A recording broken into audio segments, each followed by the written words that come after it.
예, 안녕하십니까. 오늘도 박인환 교수님 모시고 시국대담 시간입니다. 오늘은 제목이 민주화 파리들의 몰락입니다. 안녕하십니까. 예, 안녕하십니까. 예. 제목 어떻습니까? 민주화 파리. 예. 그렇죠. 돌파리라는 말도 있는데 민주화도 이제 파리란 말을 붙이네요.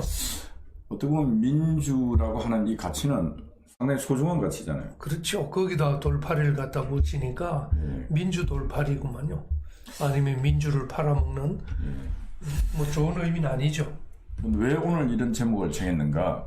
지난주에 설훈 국회의원을 비롯한 무려 73명의 국회의원들이 예. 민주화 유공자 예우에 관한 법률 예. 하도 많이 들어봤는데 이런 민주화 유공자 이런 법률 안에 참 많습니다. 예, 그랬죠 그동안. 그런데 이번 또 입법 발의한 것은 6.3 사태 기타 등등의 또 민주화 유공자들을 발굴해서 그들에게 각종 특혜를 주고 심지어는 그들의 자식들에게까지 또 특권을 주고 입학 문제, 취업 문제 할 때 모든 그 특권을 줘서 그렇게 하겠다.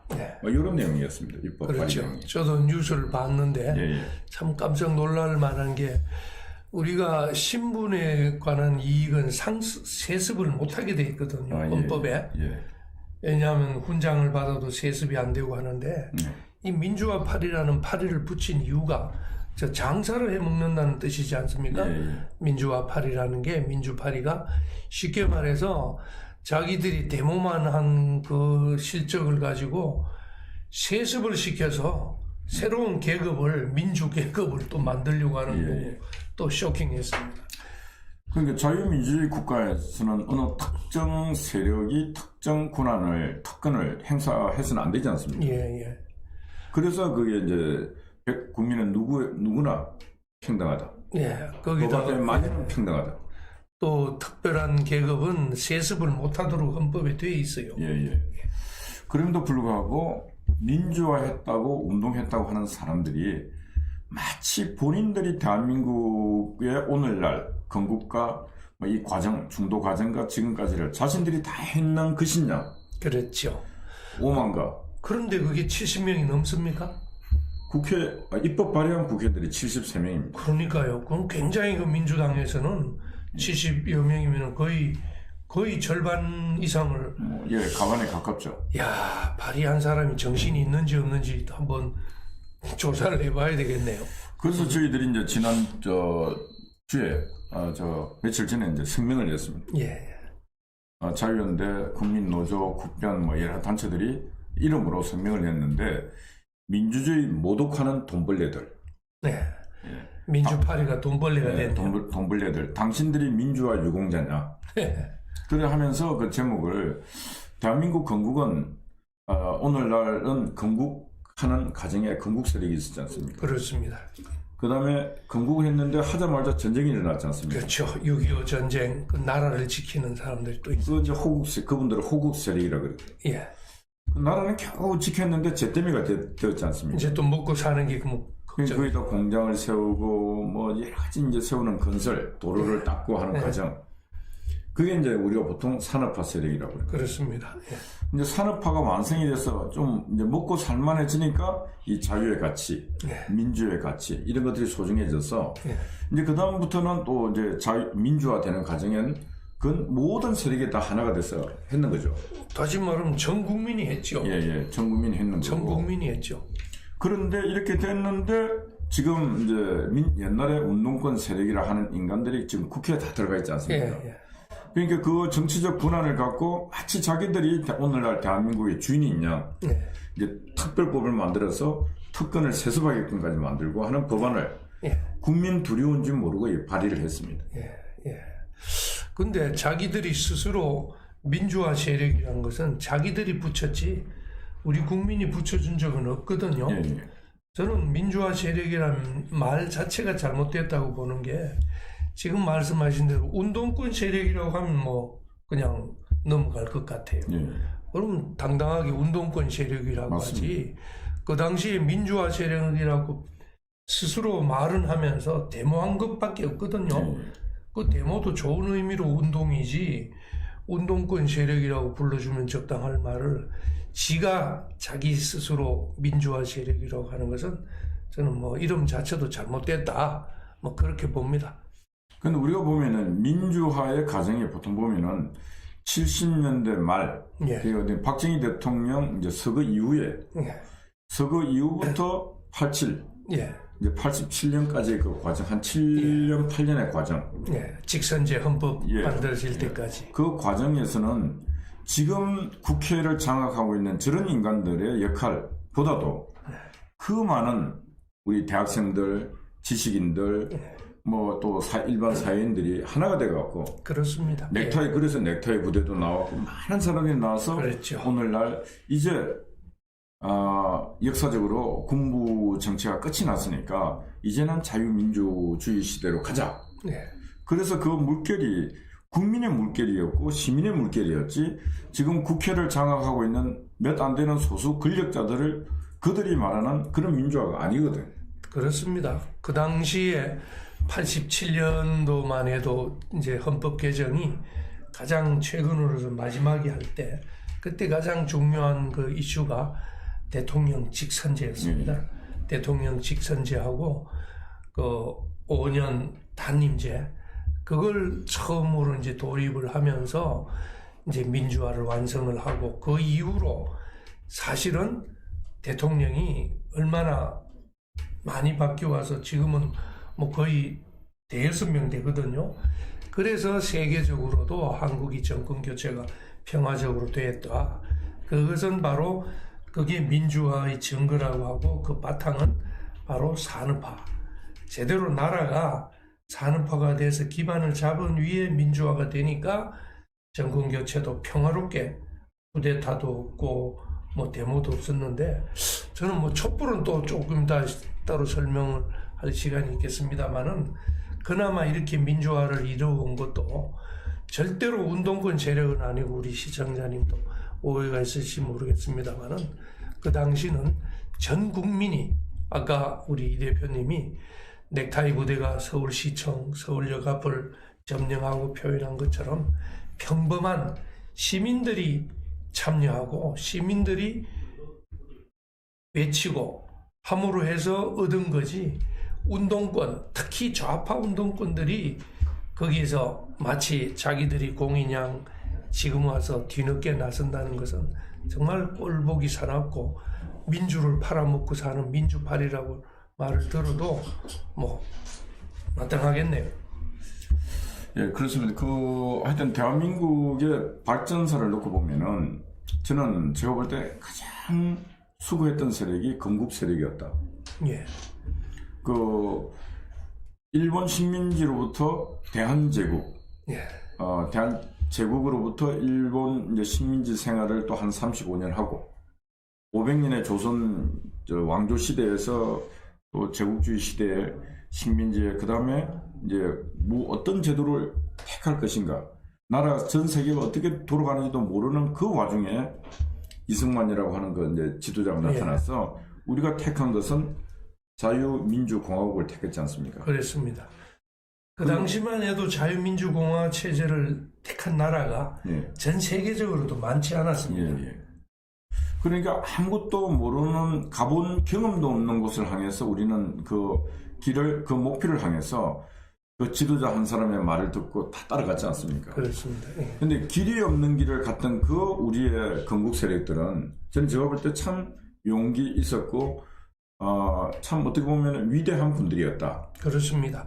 당장 비교가 되죠. 그때 똑같이 출발한 북한 체제는 사회주의 공산 체제, 일당 독재 체제를 해방 직후에 북한에서는 일당 독재 공산 체제, 우리 대한민국은 자유민주주의 체제를 해서 70년이 지나고 난 지금은 비교 자체가 안 되고 있지요. 그래서 사실은 체제전쟁 자체는 끝이 났는데, 바로 저 민주파리가 운동권이 중심이 돼서 그때부터, 사실은 건국 초기부터 민주파리의 원조는 공산주의자들, 반대 세력들, 건국 반대 세력이었습니다. 아시잖아요. 맞습니다.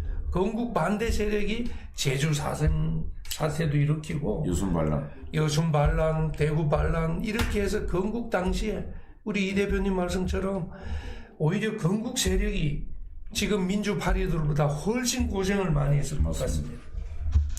그러니까 이제 건국 세력들이 그나마 이제 겨우 골조를 이제 세워놓고 나니까 그 살도 안 붙인 과정에 이 공산주의가 그대로 대륙의 공산 국가가 소련, 중국 공산당, 북한 공산당을 다 밀고 내려갔지 않습니까? 그렇습니다. 그때 그 공산당들의 세력은 미국보다 더, 연합군보다 더 강력한 군사력도 갖고 있었고, 그렇습니다. 병력도 갖고 있었고. 예, 중공이 있지요. 또 공산화된 소련이 있지요. 그 막강한 두 개의 그 공산 제국이 뒷받침하에 김일성이가 있었다는 것은 그 당시 그것도 저는 기적이라고 봐요. 그 미국이 참전을 해서 미국 때문에 유엔이 참전을 할 수 있었다는 것도 저는 그것도 기적인데, 그러면 그 호국 세력 이야기가 되겠습니다. 건국 세력 다음에 호국 세력의 공도 우리 국민이 잊어서는 안 될 것 같아요. 그러니까 이제 호국 세력들은 실제로 보면은 건국 세력도 지금 역사에 묻혀 뒤안길로 사라져 버렸고, 그분들을 위해서 이 후세가 해준 게 거의 없어요. 그렇습니다. 다 잊혀졌지요. 경제적 보상도 안 했을 뿐만 아니고 명예적인 어떤 추앙도 안 했어요. 예. 그리고 난 이제 6.25가 일어나서 그 전쟁터에서 숨져갔던 숱한 그 호국 영웅들, 예. 그분들은 지금 생존해 있는 분들도 있는데 너무나 비참하고 너무나 가난하게 지금 지하 단칸방에 사시는 영웅들도 많이 있습니다. 아직까지. 국가가 해준 게 별로 없습니다. 그래서 차라리 정말 제대로 된 정치인들이라면은 스스로 자기를 민주파리들한테 국가가 배상해라고 하기 전에 우리 이 대표님 말씀처럼 순서대로 건국 세력을 챙겨주고, 이제는 거의 다 돌아가셨을 겁니다. 호국 세력 아니면 그 자녀들을 챙겨주는 걸 먼저 한 다음에 해도 늦지 않을 텐데, 어떻게 거꾸로 자기들부터 먼저 챙겨가겠다는 건 문재인 정권이 이제 끝나니까 끝나기 전에 한탕 하려는 그게 아닐까요? 하여튼 아까 이제 다루다가 또 한 개 안 들어가는 게 산업화 세력이 있습니다. 그 다음에 전쟁이 끝나고 폐허가 된 그 속에서 전체가 다 전쟁이 끝나고 난 뒤에 시리에 빠져 있고, 봄이 되면은 춘공기가 오고, 보릿고개가 오고, 그러고 난 뒤에 모신기 같은 거 해놓고는 할 일이 없으니까 맨날 농촌에서는 핫도치고 맨날 놀았습니다. 그런 어느 날 박정희 대통령이 새마을운동 같은 거 우리도 해보자. 우리도 하면 할 수 있다. 거기다 경제개발 5개년 계획도 그것도 굉장한 일이었습니다. 그래서 이제 실제로 이제 이승만 대통령 시절에 이제 경제를 개발해야 된다, 경제개발 계획을 세웠는데 전쟁이 일어나갖고 대책이 없었지 않습니까? 그리고 또 실각하고. 근데 박정희 대통령이 경제개발 5개년 계획을 드라이브를 걸어서 가면서 국민 여러분 동참합시다. 우리도 일하면은 먹고 살 수 있다. 그래서 이제 일을 했는데 개인의 이제 일뿐만 아니라 그때 경부고속도로 뚫었지 않습니까? 그리고 많은 산업 포항제철도 짓고 했는데 무슨 일이 있냐? 그 공사의 와중에 옛날에는 중장비도 없었지 않습니까? 사람 손으로 됐지 않습니까? 다이너마이트 폭파하고 할 때 많은 사람들이 죽어갔습니다. 맞습니다. 경부고속도로 그거 뚫다가도 많은 사람이 돌아갔습니다. 그렇습니다. 거기 추풍령에 가면은 그 위령탑이 있죠. 오늘날 우리가 경부고속도로 열심히 다니고 있지만은 그런 걸 교육시키는 놈도 없고 하니까 그분들에 대한 고마움도 다 있고 그냥 경부고속도로 열심히 다니고 있지 않습니까? 그 당시에 지금 민주파리들은 그 당시에 경부고속도로 반대한 거 아시죠? 그 길바닥에 들어놓고. 그래서 산업화 세력도 대한민국의 발전에 어마어마한 역할을 했습니다. 그런데 정작 제가 볼 때는 민주화 세력이라고 지금 목소리 높이는 인간들은 이 대한민국의 총화적 발전에 기여한 게 별로 없다. 그렇죠. 그래서 오히려 민주화에도 기여했다기보다는 민주화도 역행을 하고 운동권 세력은 그 운동도 좌파 운동이었죠. 그것도 종북 좌파 운동을 민주파리들이 써먹고 있었던 거죠. 그래서 저는 제가 볼 때 이제 87 체제, 87 선언을 이끌어내고 6.29 선언에 이끌어내고 해서 대통령 직선제로 이제 가는 과정, 이 과정은 용기 있었던 그 모래알 같았던 시민들의 승리였습니다. 예. 이름 없는 시민들, 우리 선배들이죠. 그 시민들이 승리하고 난 뒤에 다 국회를 가고 정치권에 간 게 아니라 다 자기의 삶의 터전을 가서 열심히 생활했습니다. 그 한 축의 변화를 일으켜 놓고. 그래서 제가 볼 때는 진정한 민주화 유공자들은 이름도 빛도 없는 바로 그분들이었다.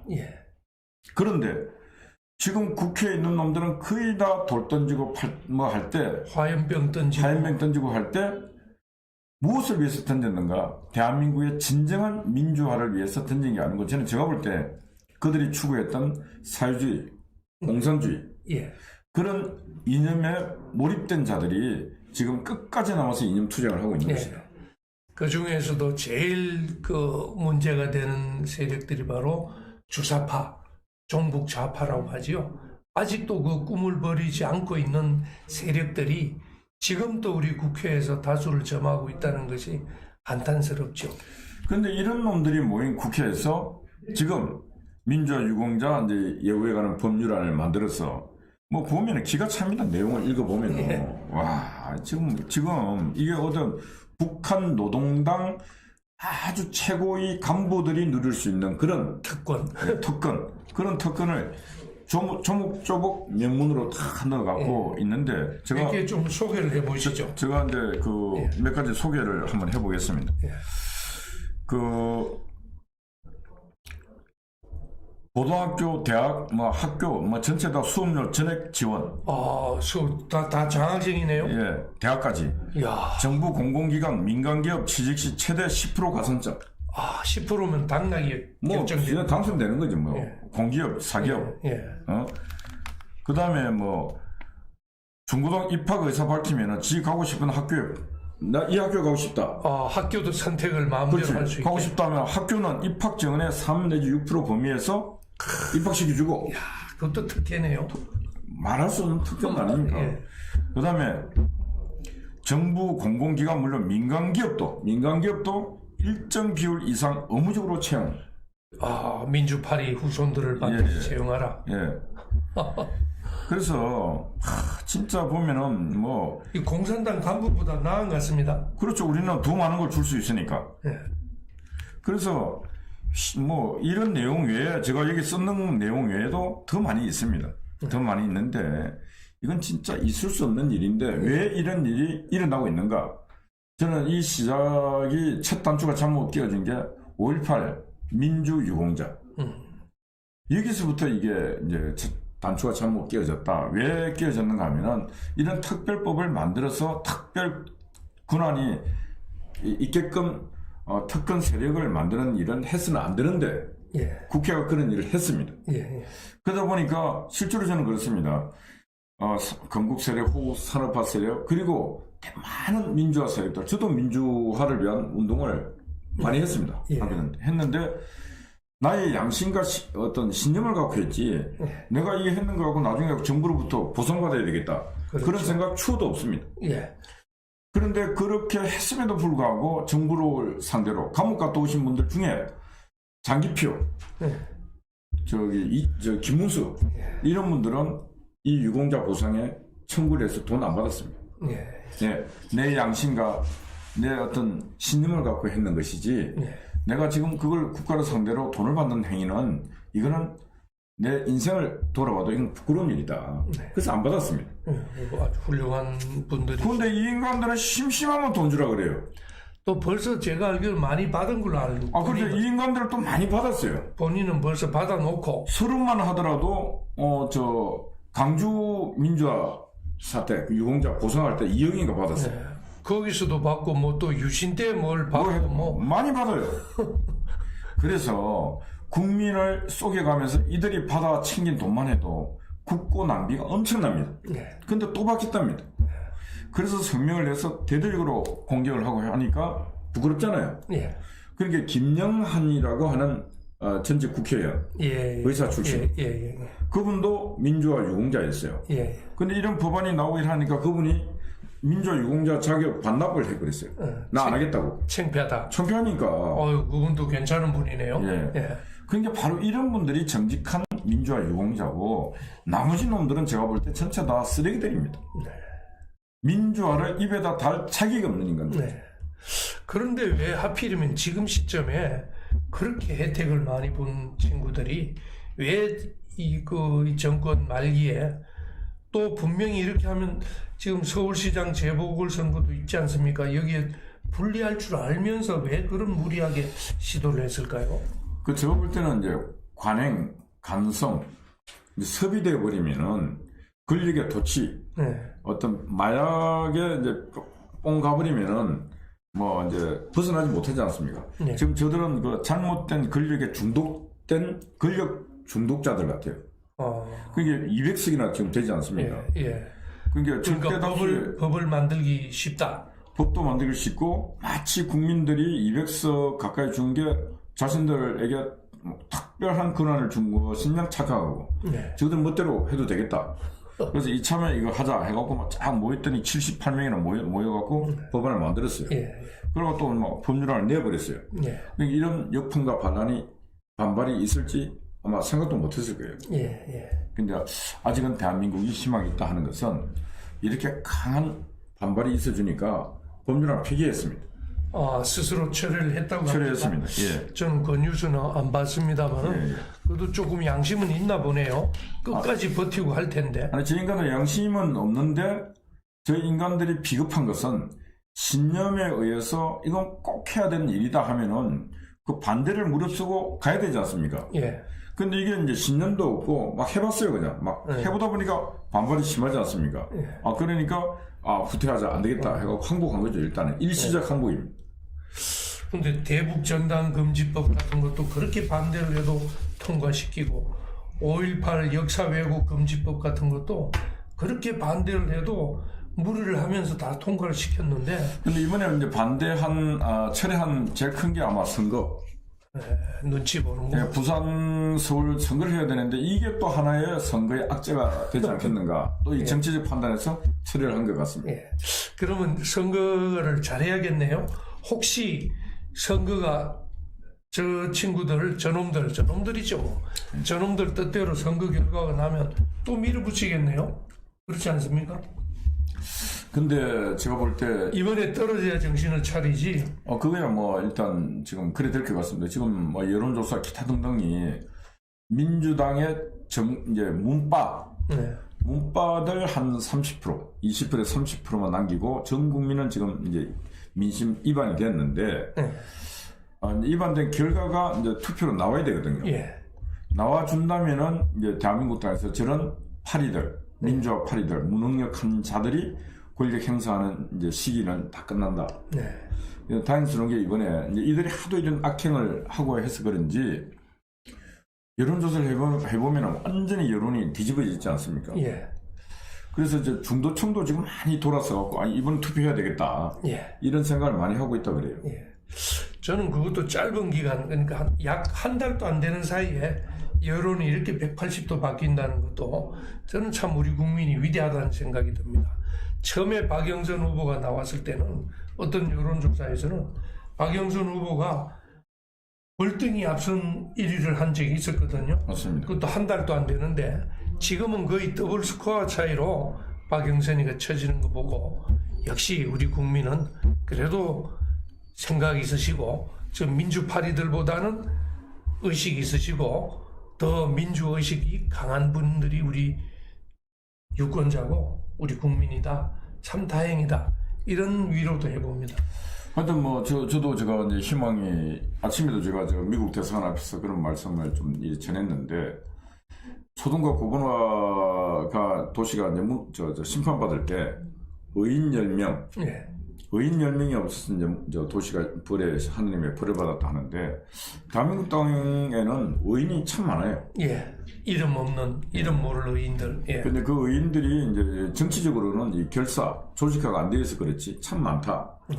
그러니까 하나님께서 끊임없이 이 땅에 기회를 계속 주고 계신다. 예. 의인들이요. 예. 깨어나 있는 만큼 그냥 있어서는 안 되고 그걸 결사를 좀 잘해봐라. 예. 그래서 이 땅이 온전한 평화와 온전한 자유를 누릴 수 있게끔 잘해봐라. 계속 주시는 것 같아요. 그래서 이번에도 제가 볼 때 LH 사건만 이렇게 공개가 안 됐더라면은 박영선이가 됐을 거예요. 또 부산도 어떻게 될지 모릅니다. 그렇죠. 서울이면 부산도 되는 겁니다. 그럼 그것도 또 우리 하나님의 선물인가? 저는 그런 것 같아요. 그 LH 사건이 발생 터져 놓으면서 이 폭발적으로 쉽게 말해서 LH 사건은 도화선, 도화선이 심지었고 화약의 심지였고 그거로 타고 들어가서 그다음 폭파하는 걸 보면은 이게 완전히 막 연속 폭발이 계속 일어나지 않습니까? 그렇죠. 그러고 보니까 뭐 같은 것은 아니지만 김상조가 또 바로 뒤를 이었고 박주민이까지. 예, 청와대에서 이제 LH의 심지가 들어가서 청와대에서 이제 터지는 게 김상조가 누굽니까? 예, 그 유명한 그 참여연대 출신 옛날에 재벌하고 싸운다고 하던 그 친구잖아요. 공정거래위원장도 했지 않습니까? 예. 공정의 대명사. 그렇죠. 마치 정의로운 사도. 그 앞에 또 참여연대 출신 그 또 중국으로 도망간 그 유명한 친구 장하성이 있죠. 그러니까 이제 김상조만 놓고 보더라도 이제 김상조가 마치 대학 교수로서 TV 토론 나와서 올바른 소리만 하고 정의로운 소리만 하고 뭐 그래서 이제 청와대 들어가서 온갖 직책을 다하고 장수하고 있었지 않습니까? 그런데 이제 이번에는 또 김상조가 자리를 옮겨서 정책실장인가 돼 있지 않습니까? 그 국가 정책을 다 핸들링하는 정책실장 됐는데 전세 5% 상한제 이제 못 올린다. 그런 것 중에 19% 올렸다는 거 아닙니까? 그러니까 그것도 그 법안 통과되기 뭐 이틀 전에 올렸다고 하니까 정말 내부 정보를 이용한 이해 충돌 방지의 규정에 정면으로 위반하는 거죠. 그런데 바로 그 사람 입으로 자기 입으로 공정을 내세우고 또 임대차 3법을 또 그 정책실장 아이디어로서 만든다는 것은 저는 그 민주파리들의 그 의식 세계를 저는 그대로 보여준다고 봅니다. 그래서 이제 그 뭐 김상조를 놓고 보면은 또 그리 됐으면 국민 여러분 죄송합니다. 저는 사직하겠습니다. 이렇게 돼야 되지 않습니까? 근데 한 말이 또 김명수가 똑같은 말을 했어요. 또 무슨 말 했습니까? 아니 그 지가 이제 그 집은 전세를 줬는데 지도 전세가 필요해갖고 근데 돈이 부족해갖고 어쩔 수 없이 올렸다 그랬어요. 그것도 거짓말로 드러났잖아요. 근데 이제 또 그것도 뭐 국민이 그런 모양이다 했는데 나중에 보니까 통장에 현금을 13억을 갖고 있다는 거예요. 14억으로 돼 있던데. 아니 뭐 14억이든 13억. 1억 3천, 1억 4천이 아니고 무려 13, 14억을 갖고 있는 자가. 아니 현금이 14억이나 있어요. 아니 평생 민주운동하고 시민운동한 사람이 현금이 어디서 그렇게 나요? 그래서 이제 어쩔 수 없이 물러났지 않습니까? 문재인이가 또 빨리 신속하게 이번에는 사표를 받았어요. 그랬는데 지금 이제 대검찰청에서 조남건이죠. 총장 권한대.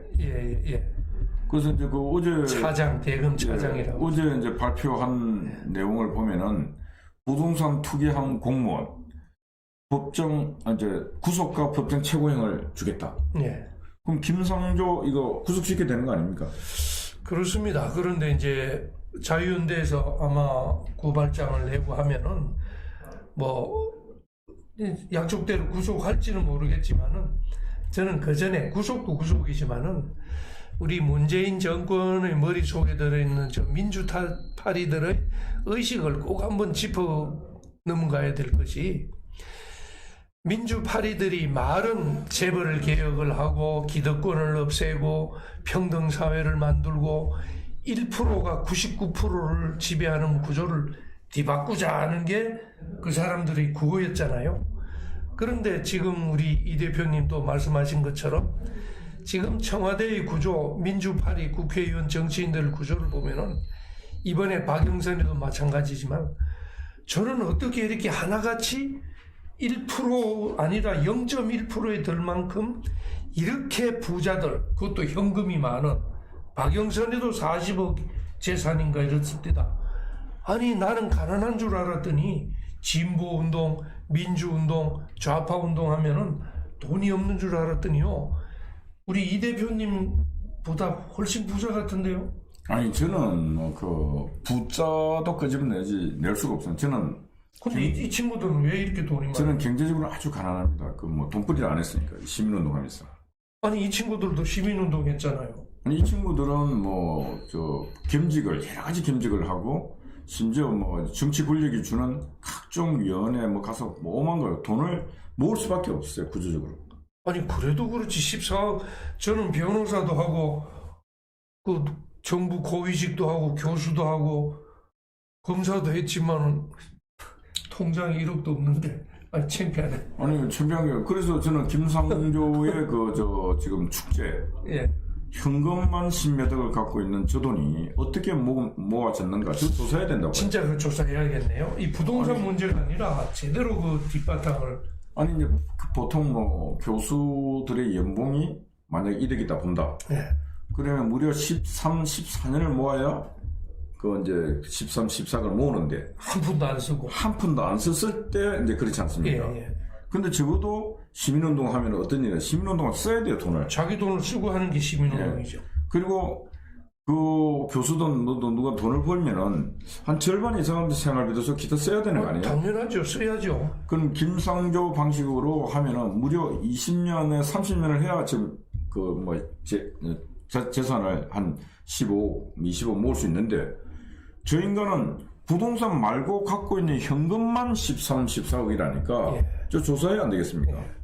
그래서 우리 이번 기회에 우리 유권자 여러분들도 저 민주파리 또는 우리 정치인들 앞으로 이제 국회의원 지자체 선거가 계속 있겠습니다만은 우리 선거관리위원회에서 주는 선거 공보를 좀 자세히 보시고 특별한 직업 없이 저렇게 현금 자산이나 자산이 부모한테 물로받은 게 아닌 이상 특별히 많은 사람은요 0.1%도 안 되는 사람한테 우리의 운명을 맡긴다고 생각하시면 안 됩니다. 그런 사람은 무조건 떨어뜨려야 돼요. 또 선거운동 같습니다만 아니 뭐 그건 뭐 맞습니다. 아니 지금 제가 할 말은 해야죠. 요즘 보니까 선거관리위원회가 예. 제정신이 아닌 것 같아요. 예. 그러니까 뭐 이런 거 선거는 왜 합니까? 이런 것도 하지 마라. 선거법 위반이래. 네. 그 이번 선거 왜 합니까? 이렇게 물어보면 성폭행 때문에 하는 거잖아. 그 이제 결론 이번 선거 왜 합니까? 질문하면 답변이 그 부산 서울시장의 성추행 때문에 한다. 자 그다음 또 넘어가면 그럼 누가 이렇게 했냐? 그럼 박원순 오거돈. 그럼 결론 민주당. 민주당 때문에 한다. 아 그러니까 이렇게 유출을 하면은 이게 민주당이 되기 때문에 이게 선거법 위반이래요. 네. 이게 인간들입니까? 이게 그러니까 자유국가입니까 이게? 그래서 코에 걸면 코걸이, 귀에 걸면 귀걸이란. 그래서 저는 제가 나왔죠. 우리 저 한변의 김태훈 변호사님 그리고 우리 그 이제 북중종 씨 고발하자. 네. 선거관리위원회 위원장 그 뭐 누굽니까 여자. 네. 그다음에 이제 조혜주 상임위원 예. 이 둘이를 고발하자. 네. 이거 직권남용이다 직권남용. 네. 왜 국민이 할 수 있는 표현의 자유를 이렇게 억압을 하는가? 네. 근데 이제 정작 자기들 쪽. 예. 자기들 쪽은 아무런 그 관리도 안 해요. 완전 직무유기예요. 예. 한쪽은 직권남용이고, 네. 그 서울 시내 버스 다니는데 민주야 놀자 해갖고 네. 무슨 드라마가 있는데 예. 넷플릭스 뭐 영화 뭐 하여튼 민주야 놀자 하고 막 광고를 열심히 했어요. 예. 그 민주는 요 민주당이잖아요. 예. 색깔도 파란 차에. 그렇네요. 그런데 나중에 이 멍청한 국민의힘이 그걸 알고 이제 선거법 위반 제재를 막 고소를 하고 하니까 그걸 다운을 시켰어요. 예. 예. 민주야 놀자. 예, 민주야 놀자. 예. 그랬는데 이제 그 문제는 그 드라마에 민주도 안 나온대요. 예. 얼마나 교묘합니까? 근데 그걸 선거관리위해서는 선거법 위반으로 그럼 그건 한 개도 조사도 안 해. 선거관리위원회에 있는 놈들이 그게 생명입니까? 파란색은 눈에 안 보이고 빨간색만 눈에 보이는 거예요. 그렇죠. 그래서 이번 선거도 이제 일주일이 남았습니다만은 우리 유권자 여러분들도 선거관리위원회도 우리 유권자들이 감시를 해야 되는 이런 불행한 사태가 되었습니다. 지난 4.15 총선 거친 이후로 거의 1년이 됐습니다만은 아직까지 그 선거 관련 소송도 끝나지 않고 재검표도 제대로 하지 않고 뭐 임기가 다 되도록 지금 하지 않고 있지 않습니까? 그래서 이번에만큼은 두 눈을 부릅뜨고 선관위가 제대로 선거 관리를 하는지 뭐 그럴 일은 없겠습니다만은 부정선거가 있으면 진짜 뒤집어 엎을 각오를 하고 감시를 해야 된다고 봅니다. 하여튼 우리 어제 백영동 PD가 그 국변 해피나눔, 국변 회원 가입 신청 저걸 이제 올려놨는데 이 우리 민변에 대변하기 위해서 국변 회원이 좀 많이 들어와 주시면 여러분들이 그러면 우리가 노정이에요. 선거관리위원장이. 뭐 대법관 하나 있습니다. 예. 그래서 저희들이 열심히 고발해갖고 다 고발해갖고 반드시 그 실체적 법정에 세우고 또 역사의 법정에도 세워서 지금 저 누굽니까 또 판사 여자 판사 하나는 또 뭐 그 저 송치로 재판 선거 재판을 깡그리 무시하고 그냥 재판도 안 해요. 예. 계속 뭐 변론 준비 기일 하면서 뭐 기일만 열고 그냥. 근데 그건 뭐 여장대도 그 양심이 철갑을 들렸는지 양심이 없는 거죠 아예. 그러니까 판사도 문바가 있나 보죠. 많은 것 같아요. 근데 어제 이제 조선일보가 이제 헤드라인 이렇게 이제 그 뽑은 거 보니까 공정을 외친 자들의 위선, 하여튼 그 비슷한 그런 얘기도. 네. 공정을 평소 외친 자들의 이제 그 공정을 외친 위선자들의 몰락, 하여튼 그렇게 되어 있습니다. 예. 그러니까 참판 공정을 입에 달고 산 인간들. 예. 박은순처럼 아름다운 희망 뭐 이런 거 있지 않습니까? 예. 좋은 말 이런 친구들. 뭐 이런 것들이 참판다 결론이면 위선자들이었다. 위선자들이죠. 저는 김상조를 우리 아까 이야기했다시피 이름이 상조잖아요. 예. 상조 같으면은 저기 장내 회사를 상조회사라고 하는데 그래서 저는 돈이 저렇게 많은 걸 보고 김상조가 혹시 장내 회사를 했나 싶어서 봤더니만은 이 양반은 그것도 아니에요. 보니까 자기 양력으로 보면은 교수 생활한 거하고 아까 말씀하신 것처럼 참여연대에서 시민단체 활동한 것밖에 사실은 제대로 없어요. 김상조가 저 원주 상지대 거 아닙니까? 그건 전혀 관계 없어요. 전혀 관계 없고 원주 상지대 쪽은 관계가 아닌데. 근데 김상조는 하여튼 수수께끼가 어떻게 현금만 들어오면 저렇게 모아서 그런지 저는 딴 거보다 좌파들이 돈을 좋아하는구나. 그거는 뭐. 하여튼 제가 볼 때는 이 문재인 정권은 통째로 모든 사람을 말단까지 다 조사를 해야 될 것 같아요. 그렇죠. 그 청와대에 들어가기 전 권력을 잡기 전의 재산 액수. 권력을 찾고 난 후에 불어난 재산 액수를 다 보고 두 번째는 그럼 불어난 재산은 어떻게 불어나게 됐는가 이거 조사를 해야 돼요. 그걸 해야 됩니다. 우리 오늘 주제가 민주파리잖아요. 그러니까 저기 김상조 다음에 또 부동산과 관련해서 민주파리들의 행태가 그 박주민이 알죠? 박주민이도 오늘 뉴스에 톱으로 나왔던데요. 그 혹시 보셨어요? 맞습니다. 박주민이도 이름 거꾸로 하면 민주잖아요.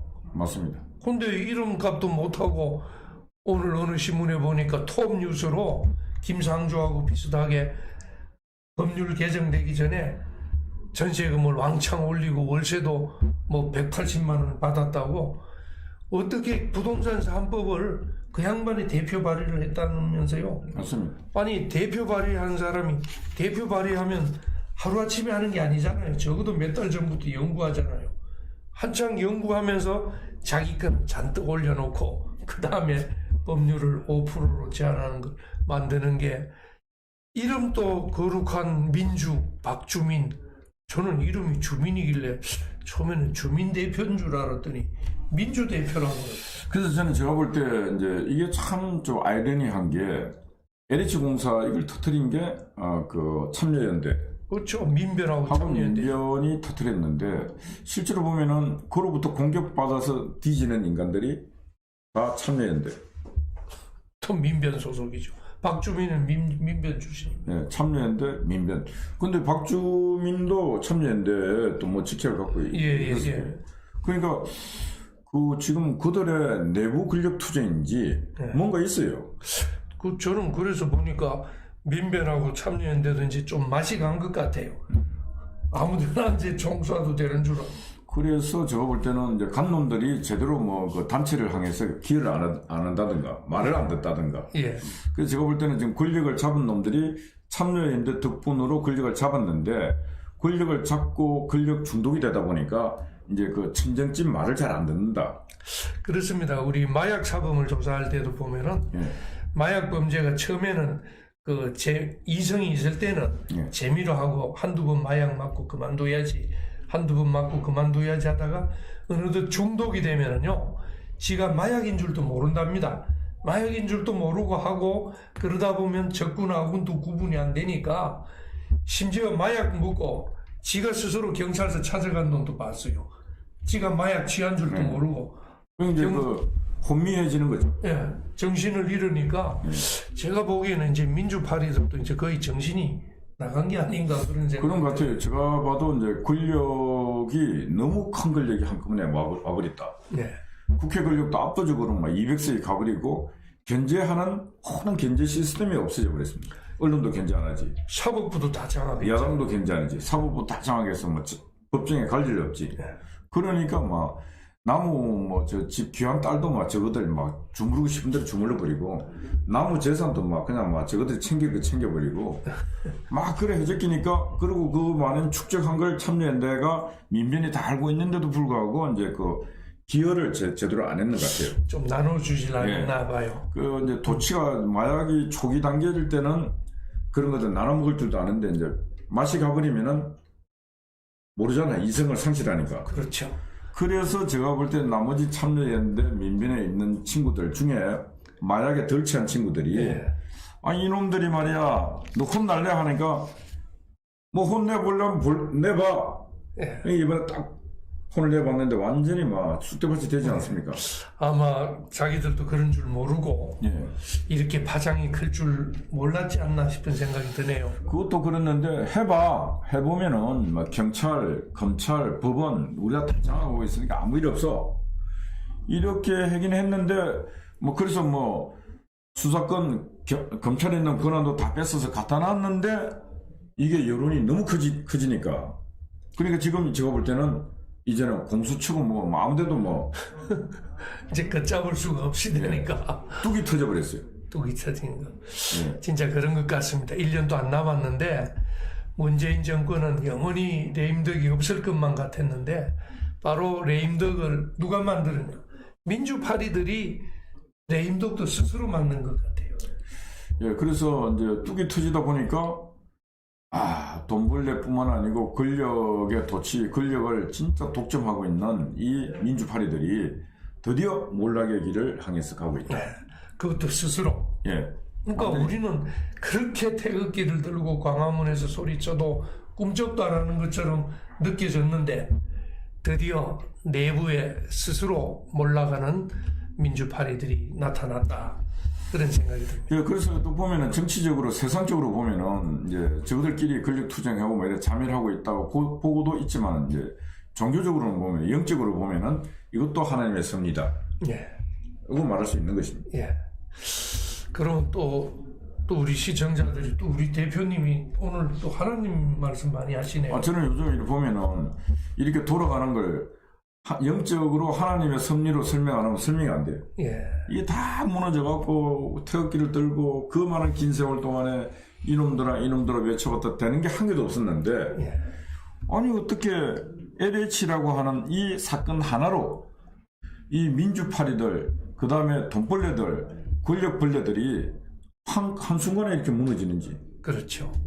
그래서 오늘 제목이 돈벌레 민주파리들이 몰락. 그런 면에서는 참 아주 장명을 잘하신 것 같습니다. 예. 그런데 우리 저 마지막 몰락이 정말 몰락될 것 맞습니까? 저는 이제 몰락 가능성이 아주 높은데 예. 문제가 늘 걱정이 뭐냐? 뭡니까?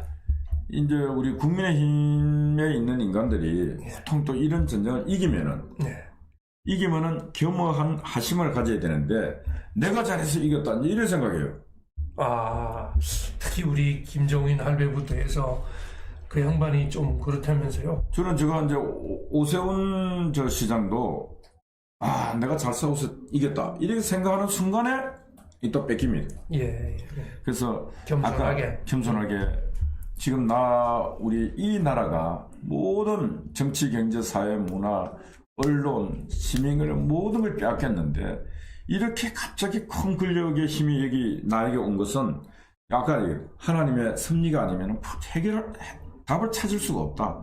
그래서 늘 낮은 자세로 기도하고 그런 심정으로 있을 때 이 저 무리들을 완전히 몰락을 시킬 수 있는데 이게 또 거만하게 시장되고 나는데 거만한 자세로 이제 돌아다니고 마치 자기가 잘해서 당선된 것처럼 생각하는 순간에 또다시 불의 심판은 온다. 그런 생각이 듭니다, 지금. 그래서 설사 이번 기회에 오 시장이나 그 부산에도 또 박영준 후보가 당선된다 하더라도 우리 우파의 원래의 덕목이 겸손입니다.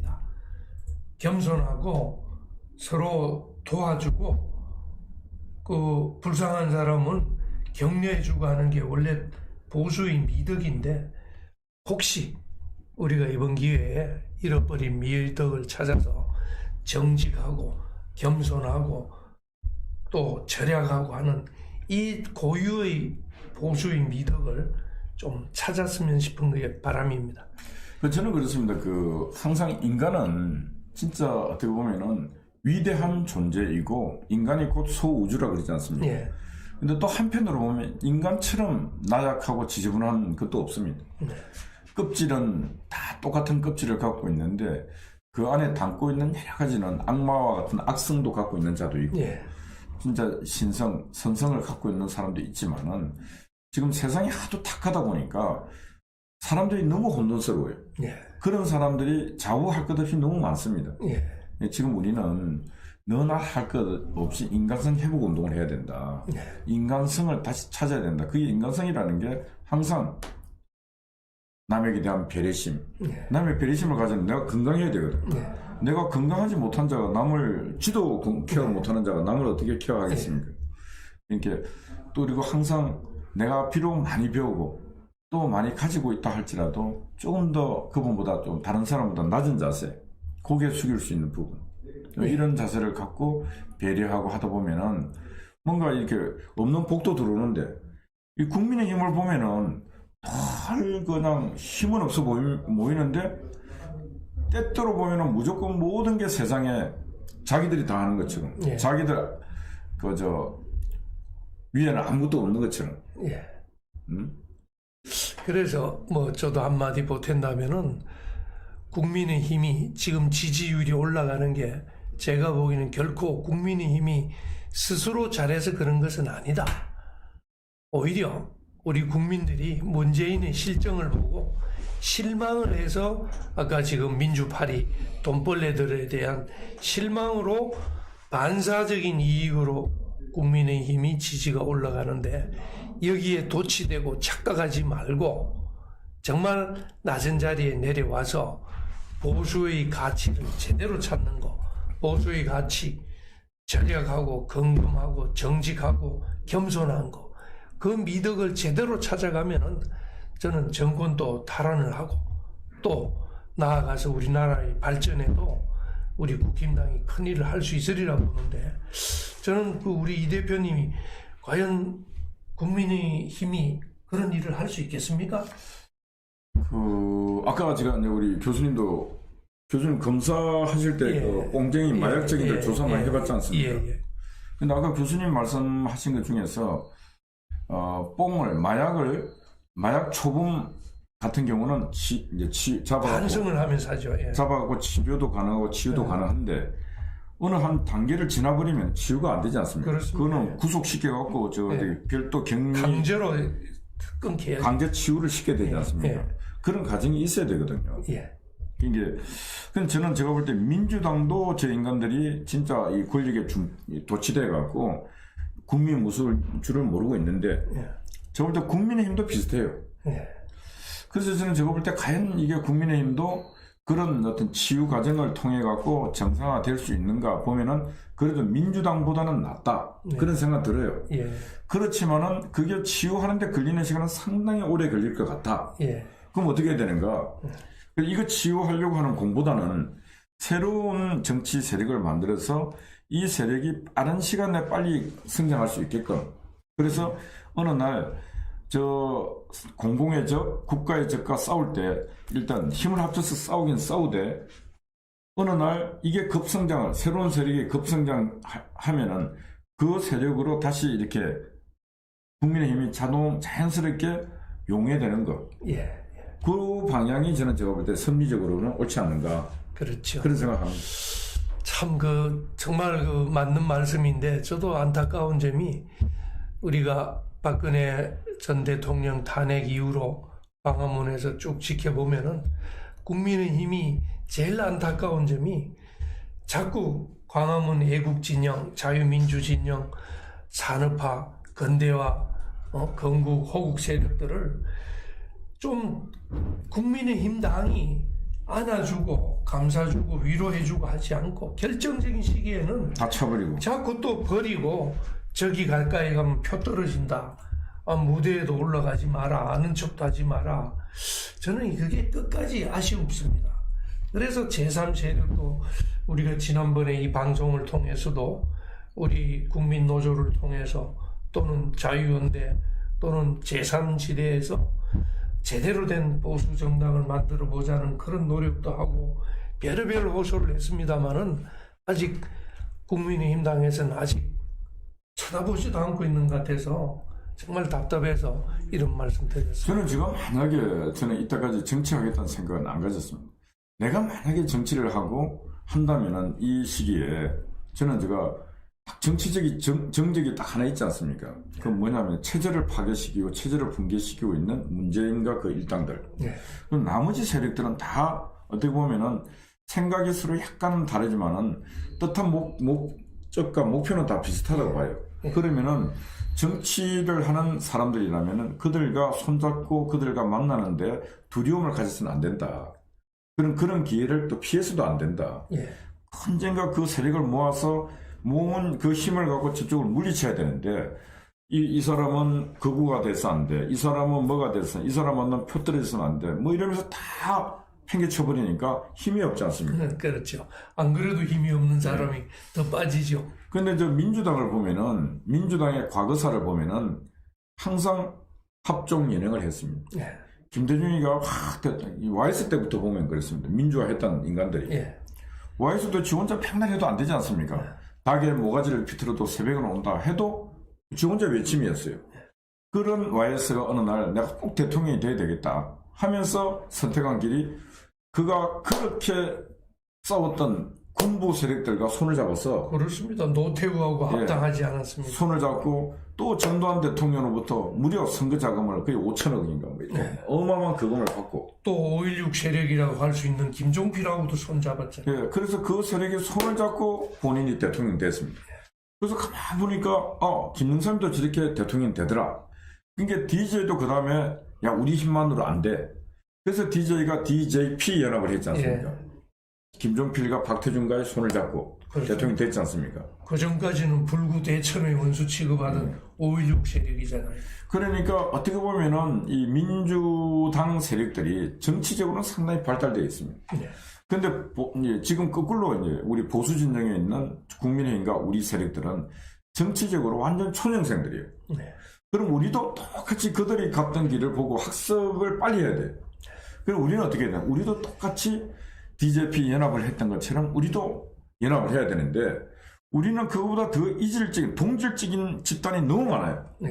많음에도 불구하고 다 내치니까 안 되는 거 아니겠습니까? 그렇죠. 그럼 그거 왜 내치는가? 바로 정치 지도자가 없고 해서 그렇다.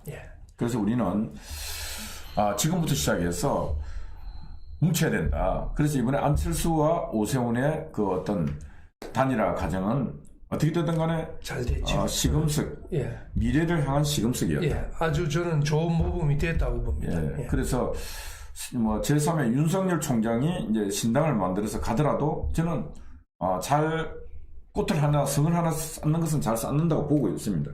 그런데 나중에 공공의 공적이 있으니까 둘이가 정치적으로 연정을 해서 적을 물리칠 수 있게끔. 그래서 우리 보수 진영에서도 당이 여러 당들이 한 2개, 3개 건강한 당들이 나와서 때로는 합종 연행을 해가면서 같이 목적지를 향해서 가는 것이 옳지 않은가. 예. 그런 생각입니다. 그리고 지금 보수 진영에 지도자가 없다고 말씀하셨지 않습니까? 예. 사실 지도자는 우리가 만들기 나름이다. 저는 노무현 대통령이 대통령이 되고 문재인이가 대통령이 되는 과정도 보면은 지도자가 된 거는 절대로 아니라고 봅니다. 다 그쪽 진영에서 만들어진 맞습니다. 사람이거든요. 그래서 우리 보수 진영도 또는 외연을 넓혀서 중도 진영까지 포함하면은 저는 누군지는 모르겠지만은 저는 인물들이 많다고 봅니다. 꼭 윤석열이 아니더라도 또 새로운 사람을 발굴해서 또 인물로 키우고 드디어 1년이 안 남은 어떤 시점에서는 다시 또 합종 연행을 해서 이번 오세훈과 안철수가 통합하듯이 제대로 우리 범보수 진영이 통합을 하면은 꼭 윤석열이나 우리가 지금 거명되는 몇 사람이 한정되지 말고 뭐 그냥 하는 소리입니다만 우리 이 대표님 같은 분들도 하면 잘하면 안 되겠습니까? 그렇습니다. 제가 즐겨 쓰는 이제 사자성어 중에 수도성부라고 하는 단어가 있습니다. 그 물수자, 이를 도자, 배선자 떨구자, 물이 차면 배가 뜬다. 그래서 이제 물은 어떻게 보면은 국민을 말할 수 있습니다. 배는 그 정치인을 말할 수 있는 거고. 그러니까 물이 차면은 많은 정치인이 올 수가 있는 것입니다. 근데 지금이 바로 그때 토양이 엄청난 물이 지금 막 일렁거리고 있습니다. 지금은 그 일렁거리는 이 물 위에 배들만 오면 되거든요. 그럼 내가 큰 배다 생각하면 대양을 갈 것이고, 내가 한 중간 배다 하면은 중간 갈 것인데, 자신들이 내가 큰 배다, 내가 대망을 갖고 이 대한민국이 오늘보다 난 내일을 내가 한번 만들어 봐야 되겠다 하면은 지금 놓으시면 된다. 왜 놓으시면 되는가? 바로 돈벌레 민주파리들이 몰락을 하고 새로운 시대가 열리고 있는 시간이다. 그렇습니다. 이럴 때 정말 우리 자유민주 보수 진영을 이끌 수 있는 새로운 지도자가 돈벌레 민주파리들이 몰락하는 시점에 딱 등장할 시점 같습니다. 그래서 뭐 저는 제가 볼 때 윤석열 제1, 제2, 제3 그 윤석열과 비슷한 그런 업들 그런 분들이 수없이 자꾸 나와야죠. 나와도 쓸 자리는 많이 있다. 물이 이제 그만큼 차오르고 있습니다. 물이 차고 있다. 그럼 그와 관련해서 이제 마무리할 시점인데요. 우리 자유연대에서 또 중요한 행사가 우리 미국 대사관 앞을 지킨 게 벌써 1년이 다 돼 간다면서요. 그것 좀 소개를 해주시죠. 다음 주 수요일 날이 365일이 되는 날입니다. 미국 대사관을 우리가 지킨 지. 그럼 딱 일주일 정도 남았네요. 그렇습니다. 365일. 많은 사연도 많았고 풍파도 많았습니다. 그렇지만은 그 365일을 낮을 지킨 유일한 우리 보수진영의 하나의 단체입니다. 그리고 또 좌파를 몰아내고 그리고 민중민주당 빨갱이 민중민주당 당원들을 다 몰아내고 또 그 장소를 점령하고 있습니다. 그래서 그날은 저희들이 1년 조촐한 축하 행사를 하고 그날 수요일 밤부터 이제 목요일이 되는 그날이 또 새로 시작하는 하루입니다. 그날 밤은 이제 저하고 우리 경기도 의사협회 이동욱 회장하고 둘이가 밤을 새우게 됐습니다. 지금 철야를 하시네요. 교수님도 하실랍니까? 저는 가서 또 격려를 해드려야겠습니다. 그래서 첫날 시작하는 그날 저는 이동욱 회장 두 사람이 첫날을 다시 제2의 첫날을 시작하면서 우리가 저것을 포기하면 안 된다. 한미 동맹이 정말로 소중하다는 것을 우리 몸으로 국민들에게 일깨우겠다. 근데 벌써 1년입니까? 그러면 1년만 더 버티면은 문재인 정권을 맞습니다. 물리치면은 이제 대표님도 좀 쉴 수 있겠네요. 이제 그때 되면 새로운 대통령이 들어서고 하면은 이제 우리 진영도 보다 많은 사람들이 시민사회도 이제 많은 사람들이 유입되지 않겠는가. 그러면 이제 제가 진짜 초인적인 생활을 했습니다. 첫 새벽부터 일어나서 김명수 대법원 또 그다음에 미국 대사관 밤에 또 마치고 들어가면 거의 11시, 12시. 또 일주일에 한 번씩 또 지방도 가고 요즘은. 그래서 이제 그 다음 주 수요일 날은 이제 그런 준비를 하고 있고, 이번 달 4월 말 정도 되면은 자유연대, 국민노조, 그리고 여기 유관되어 있는 단체들이 힘을 합쳐갖고 대학을 만듭니다. 예, 무슨 대학이죠? 그래서 대학 이름을 정했습니다. 대학 이름을 자유대학원 대학. 그 이름 또 노인대학 비슷한 이름 아니에요. 그래서 대학원 대학원. 아니 이제 우리 성삼정 원장이 대학원 대학을 하자 그래. 이제 대학 코스 하고 그다음 대학원 코스까지 해서 한 8주 정도. 그래서 거기에는 이제 그 어떤 자유가 무엇인지, 민주가 무엇인지, 국가가 무엇인지 이런 것들을 개념 정리를 다 좀 해서 이 개념적 가치에 대해서 이 가치가 진짜 소중하다. 내 목숨을 바쳐서라도 지킬 만한 가치가 있다는 것을 우리 공부하러 오신 남녀노소 할 것 없이 이제 배워서 그분들이 깨우치면 자식도 깨우치게 할 수 있게끔. 그래서 저는 제가 이제 감히 어떤 말씀을 드렸냐면은 대한민국에 있는 서울대학 어떤 대학보다도 가치 있는 대학이 될 것이다. 그러면 혹시 입학 시험이 또 어렵지 않습니까? 입학 시험은 없습니다. 아이고 다행입니다. 뜻이 있고 하시는 분들은 오시라. 그리고 이제 졸업장, 수료증은 제가 아직 뭐 허락을 안 받았는데 전 국무총리, 전 또 서울대 교수도 하시고 사이버대 총장도 하신 노재봉 총리님 이름으로 좀 수료증도 드리고 뭐 그렇게 해볼 준비를 하고 있는 중입니다. 그럼 저도 뭐 입학할 수 있습니까? 교수님은 강의를 하셔야죠, 그게. 그렇습니까? 저도 뭐 학생으로 열심히 하겠습니다. 우리는 다 학생인가 동시에 또 교수 가르칠 수 있는 능력이 있으면 또 가르치고. 그렇죠.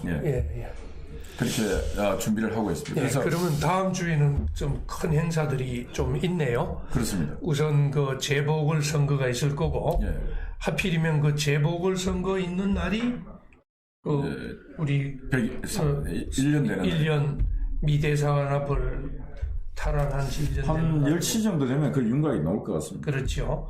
투표 마치자마자 그 뭐 출구조사 이런 거 나오지 않습니까? 그렇죠. 그러면은 그날 미 대사관 앞에서는 저녁 한 7시 축제가 벌어질 가능성이 그럴 것 같습니다. 그래서 뭐 저 음악도 있고 뭐 여러 가지 준비를 좀 하고 있습니다. 좀 그 자리에 당선자가 좀 나타나서 감사 인사도 하고 이러면 얼마나 그 4월 7일이니까 그날은 선거 상황실에서 뭐 있겠죠. 있는데 좀 우리 우파 정치인들이 진짜 그 가치의 소중함을 좀 알았으면 좋겠습니다. 그래서 국가 안보가 소중하다. 그럴 때 지금 미국과 한미동맹을 문재인 정부가 잘 못하고 있지 않습니까? 심지어 국방부가 제대로 못하고 있지 않습니까? 그런 부분에서 권력의 제2인자가 서울시장이라고 하지 않습니까? 서울시장이 정부가 못하는 일도 한미동맹, 미국 대통령 바이든 만나러 가보고 미국 국방부 장관도 만나보고 지금 서울시만의 문제가 아닙니다. 그렇죠. 대한민국이란 정부가 무너지면 서울시도 끝나는 거 아닙니까? 그래서 서울시장의 그 역할이 어느 때보다 지금 상당히 중요하다. 그런 생각입니다. 그럼 앞으로 누가 되든 어쨌든 뭐 오세훈 시장이 되면은 또 우리 자유연대, 자유TV에서도 또 끝까지 오세훈 시장한테 또 할 말을 하고 충고를 해서 제대로 해 나갈 수 있도록 해야 되겠습니다. 이제 마지막 말씀 박영선 교수님 말씀해 주시죠. 지금 말씀드린 것처럼 이제 일주일 남았습니다. 우리 유권자들 특히 애국 우파 보수 진영의 우리 어르신들이 제대로 투표권을 행사하셔서 이번에야말로 본때를 보여줄 때가 된 것 같습니다. 귀찮다고 또는 힘들다고 하지 마시고 내 한 표의 소중함을 아시고 자기 동네 투표소에 찾아가서 반드시 투표를 해서 그날 정말 우리 4년 만에 4년입니다. 4년 만에 처음 우리 기쁨을 같이 나눌 수 있는 날이 되었으면 좋겠습니다. 그날 마침 또 우리 방송도 준비되어 있죠. 우리 자유TV 방송도 그날 준비가 되어 있습니다.